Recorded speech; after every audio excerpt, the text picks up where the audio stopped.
이 경락잔금 대출에 대해서 초보자분들이 많이 궁금해하는데 오늘 영상은 경락잔금 대출이 뭐야? 나도 과연 대출을 받을 수 있을까? 하시는 분들이 끝까지 보시면 도움이 될 것 같습니다. 부동산에서 대출 정말 중요하죠. 특히 경매는 더 중요합니다. 투자금이 제한적이라면 대출 없이는 이 부동산 투자 시작도 못하니까요. 돈이 어느 정도 있더라도 투자금 대비해서 수익률을 최대한 높이기 위해서는 레버리지를 활용해야 됩니다. 그래서 오늘은 저희 카페 회원님들께서 카페에 올려주신 대출 관련 질문들을 답변해 드릴 건데 초보자분들이 현실적으로 궁금해하시는 부분들을 짚어드리고 말씀을 드리겠습니다.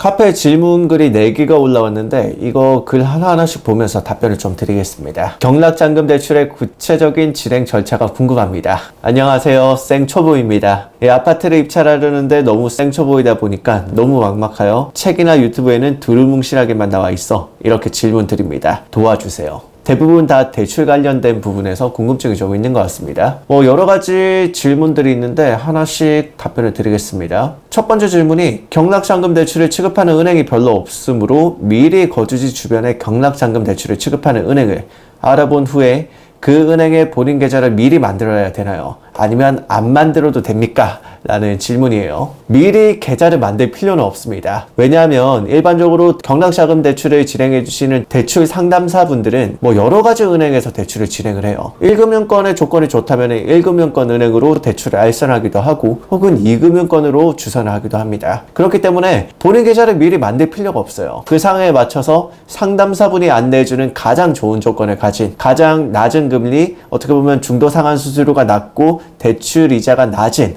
은행으로 들어가면 됩니다. 당연히 대출금은 많으면 많을수록 좋겠죠. 대출 상담을 진행할 때 낙찰받고자 하는 아파트의 정보를 옥션원 등의 경매정보 사이트에서 해당 물건의 상세 정보를 출력하여 담당자에게 전달해야 하나요?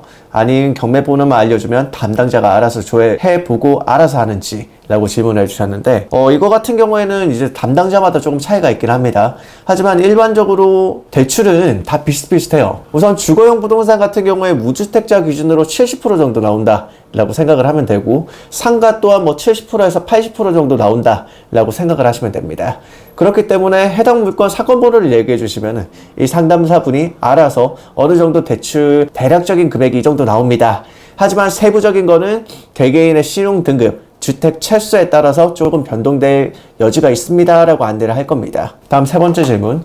해당 물건의 대출이 가능하다고 구체적인 금액을 답변받았을 경우 실제 낙찰받고 나서는 다시 은행에 가서 나 이거 낙찰받았으니 대출해주세요 하면 되나요? 라고 질문해 주셨는데 우리가 누구한테 대출 상담을 받았죠?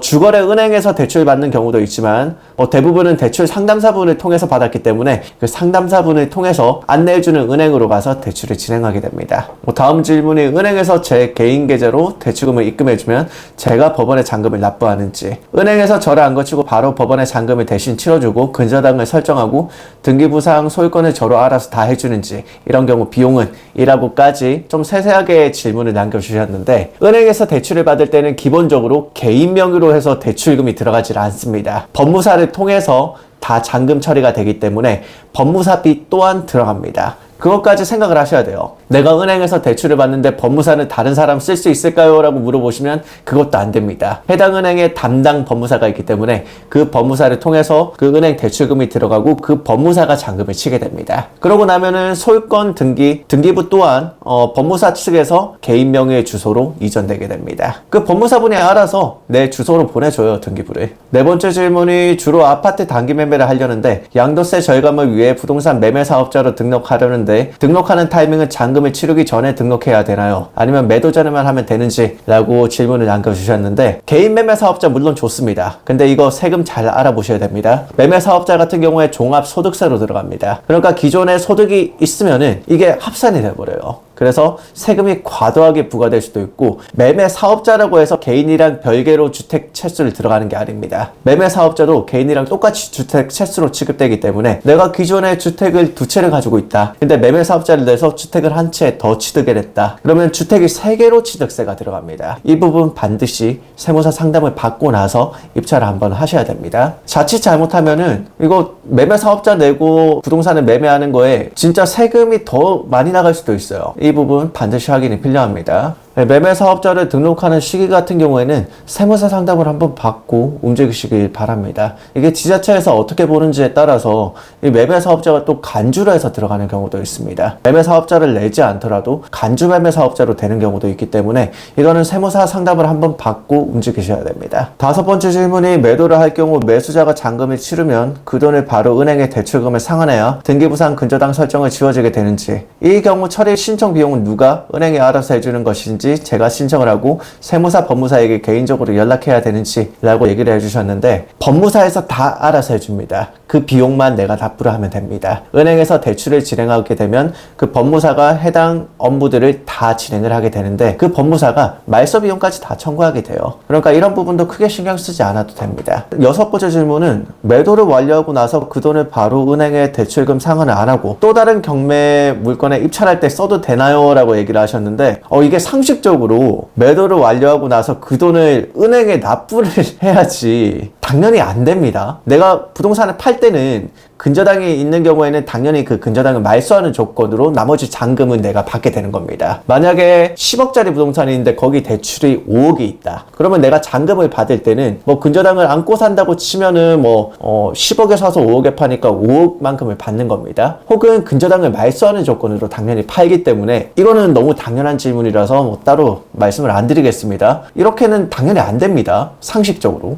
일곱 번째, 종잣돈도 없어서 종잣돈 마련은 제가 가진 토지를 담보로 대출 받으려는데요. 그 상태에서 위의 내용들의 경락잔금 대출이 잘 실행될까요? 아니면 이미 대출이 있으므로 경락잔금 대출이 안 되는 것인지요? 이거는 DSR에 걸릴 수 있기 때문에 개인의 상황에 따라서 대출 금액이 달라질 수가 있습니다. 이것 또한 미리 상담을 한번 받아보시는 것이 좋습니다. 이 물건을 내가 입찰하려고 하는데 기대출 금액이 1억 정도가 있습니다. 혹은 몇 억 정도가 있는데 대출이 나올까요? 라고 물어보시면 소득 대비해서 DSR을 판단을 하고 대출 가능한 금액을 대략적으로 얘기를 해줍니다.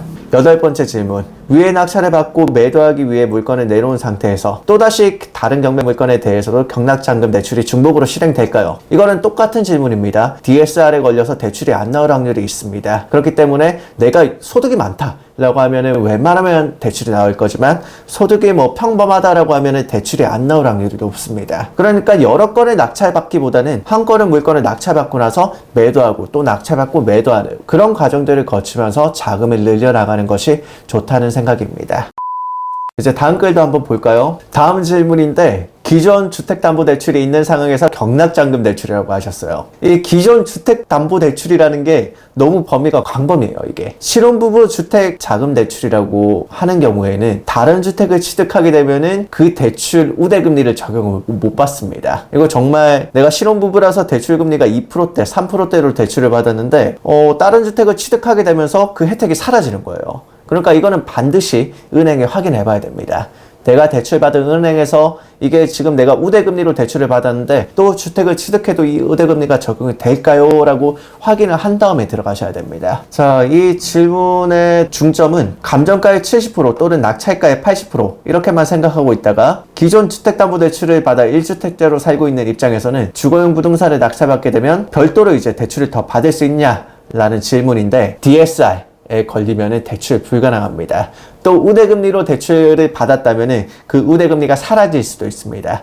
그러니까 이거는 확인을 좀 해보셔야 됩니다. 제가 확인 못 해드려요, 이거. 은행권 가서 직접 확인해 보시고 내가 지금 신혼부부 그 버팀목 대출 혹은 주택담보대출을 받았는데 이거 주택 새로 취득해도 우대금리 적용받을 수 있을까요? 알아보시고 발로 뛰셔서 개인이 알아보셔야 됩니다. 왜냐? 대출 내가 받았잖아요. 그러고 나서 내가 이런 상황인데 대출이 더 가능할까요? 추가적인 질문을 만들어서 상담사에게 드리는 겁니다. 내가 지금 이렇게 대출을 받았다. 또 추가적인 물건을 낙찰받으려고 하는데 이게 대출이 어느 정도 가능할까요? 라고 물어보는 겁니다. 일반적으로 2주택이면은 감정가 70% 또는 낙찰가 80% 이게 아니라 KB 시세로 갑니다. 감정가가 워낙 고평가되어 있는 경우도 있기 때문에 주변의 실거래가 대비한 KB 시세로 해서 보통 감정평가를 합니다. 그래서 70%까지 조금 힘들어 보이기도 합니다. 너무 초보적인 질문이라기에는 이런 질문들에 대한 고민들이 상당히 많을 거기 때문에 제대로 질문해 주신 게 맞습니다. 이게 대출이 정말 중요한 부분입니다. 자, 다음 질문. 경락잔금 대출의 법무사 비용이라는 글입니다. 경매 관련 유튜브 영상을 보면 경락잔금 대출이 낙찰가의 80%까지 된다고 하는데 무조건 80% 아닙니다. KB 시세나 낙찰가 대비해서 들어가기 때문에 이거는 무조건 80% 아니에요.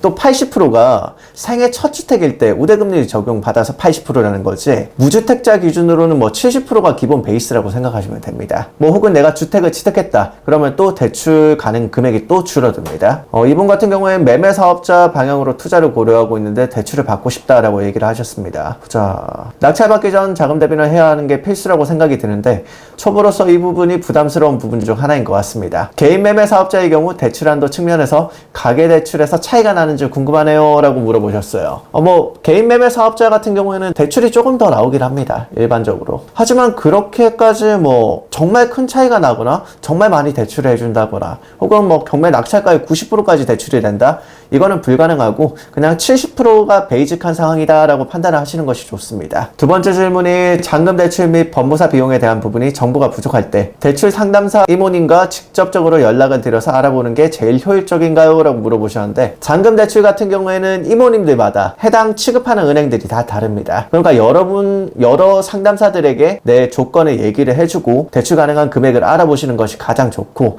그 중에서 가장 좋은 조건을 가진, 즉 대출을 많이 뽑아주고 대출 금리를 낮은 분을 컨택을 하셔서 대출을 받는 것이 좋습니다. 이게 또 법무사 비용에 대한 부분이 좀 있는데, 법무사 비용이 조금 과도하게 나오는 경우가 있어요. 예를 들어서 교통비가 한 10만 원 정도 나와야 되는데 뭐 교통비를 30만 원을 청구한다던가 아니면 다른 비용을 조금 더 부과를 한다던가 하는 경우가 있긴 한데, 일반적으로 그런 경우는 많이 없기 때문에 이거는 뭐 초보자분들이 이 법무사 비용이 과도한지 혹은 좀 적당한지 알아보는 건 쉽지가 않습니다. 이거는 법무사 비용이 어느 정도인지 정말 궁금하신 분들은 카페에 글을 남겨주시면 댓글을 남겨놓겠습니다. 이거는 카페를 이용해서 이 법무사 비용에 대한 상담을 받아보시는 것이 좋습니다. 자, 이제 다음 글 한번 보겠습니다. 이제 마지막 글인데 저희 멘토님께서 이미 댓글로 자세하게 적어뒀습니다.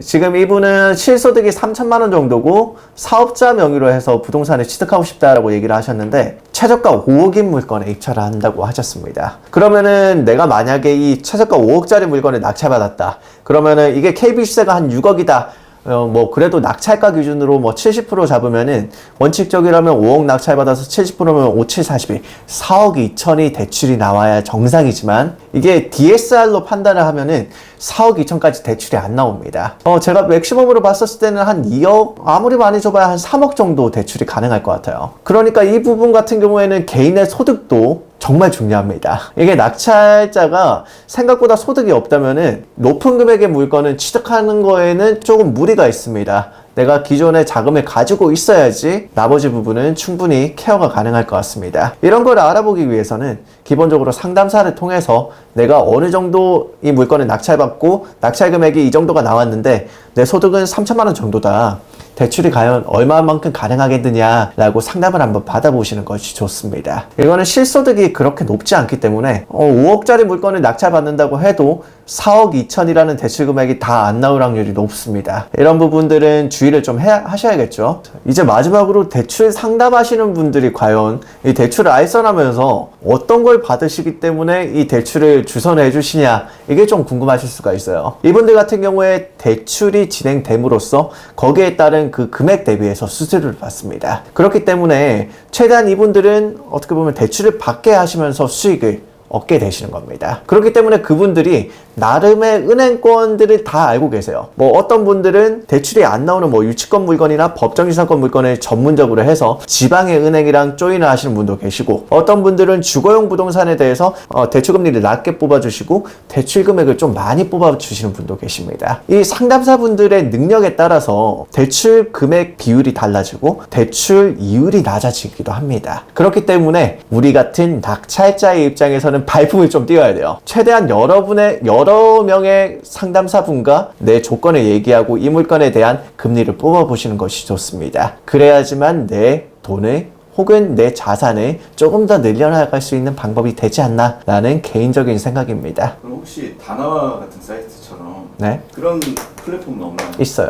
이게 대출 상담사분들의 연락처를 모르시는 분들은 네이버에 경매를 위하여라는 사이트가 있습니다. 이제 이 경락자금 대출 관련돼서 대출 상담사를 알선하는 사이트가 이거 하나밖에 안 남았어요. 여기 보면 실시간 대출 문의 혹은 상담 서비스가 있기 때문에 이 서비스를 활용하시면 조금 더 좋은 조건으로 대출을 받을 수가 있습니다.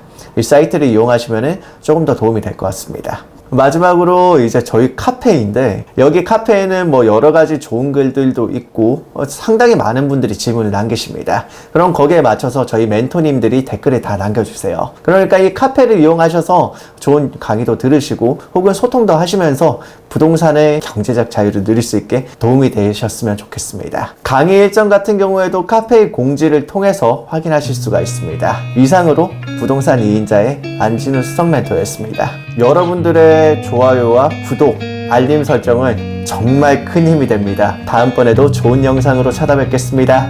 감사합니다.